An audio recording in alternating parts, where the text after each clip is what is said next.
This is ATRT squad reporting in. No sign of separatist activity. Affirmative, sir. I'm Sergeant Rogue and you're watching the Rogue Clone Trooper channel. Today I'm repairing part of my armor. A week ago I did a troop here in Kobe, Japan with the Jedi Order for the Kobe Matsuri, or the Kobe Parade. And the parade went well, wonderful time. Unfortunately, on the way back to our area to get changed back out of our clothes, I had a slight accident. As we were walking past a kind of food store, or izakaya as they call them here, which is kind of like where they sell food from a window, they had a bench sticking out onto the pavement, the same colour as the pavement, grey. I didn't see it because I had my helmet on, and I ended up walking straight into it and whacking my knee off the side of the bench, which unfortunately put a nice hole in my armour. Now, I could be very angry and upset, but my knee pad did the job. Okay, if I hadn't been wearing this, I would have seriously damaged my knee, to be honest with you, because my knee ball is here. That would have hit just underneath my knee, the corner of the bench, which would have been a nasty accident for me. So this took the full impact of the accident, sent the bench flying. I didn't realise until I was taking off my armour that I had this lovely hole in it. So now, what am I doing today? It's basically fixing up this hole. Now, before anybody asks, I didn't buy my armour anywhere. All parts of my armour, except for my helmet and gun, the rest of my armour is all handmade, and it's made out of this type of hobby plastic, which we can buy here in Japan.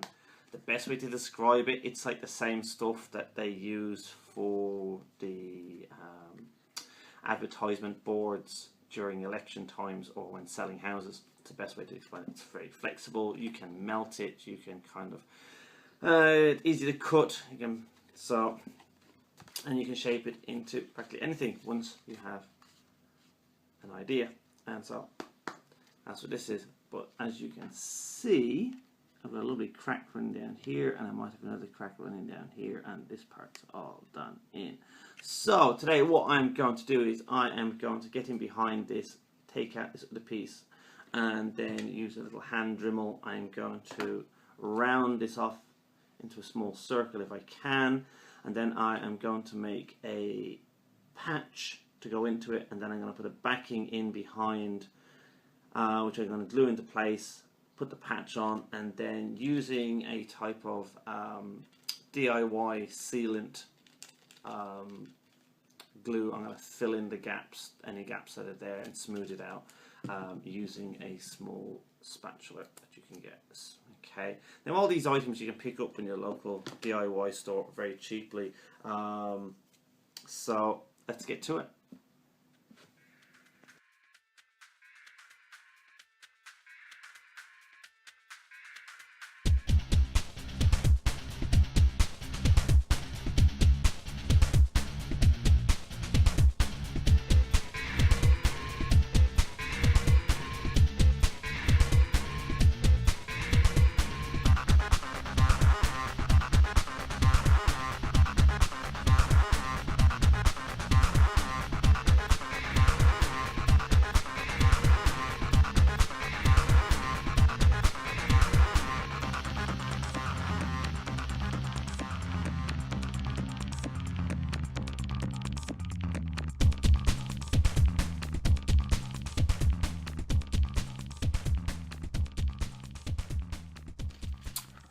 Okay, so I'm very lucky. What I thought were more cracks are not cracks. They're actually just the paint flaking off. So I'm just going to sand this down a little bit, smooth it out, and then we'll start making the patch.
Right, so there you have it.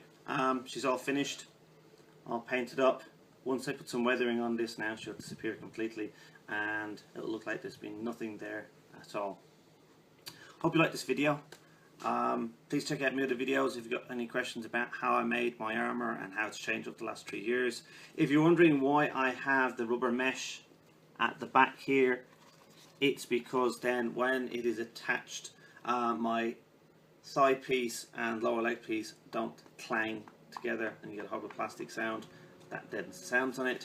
If you're wondering why I've got Velcro and elastic, it's because then one attaches to the lower leg and the other attaches to the thigh, and it stops my knee pad from floating around the place, and then once this is around the back of my leg, it stays in position. So for all of you clones out there who have a problem with your knee pads flying all over the place when you're wearing them, that's the trick.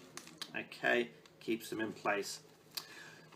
If you're interested in Star Wars, trooping and getting out there with other fans who like Star Wars, go over to the Imperial Outlanders on Facebook and join up. We have members all over the world who'd be quite happy to help you out and join up with you and get you out there. We have no requirements, no dress codes, as long as you're a Star Wars fanatic. Okay, so thanks for watching and may the Force be with you.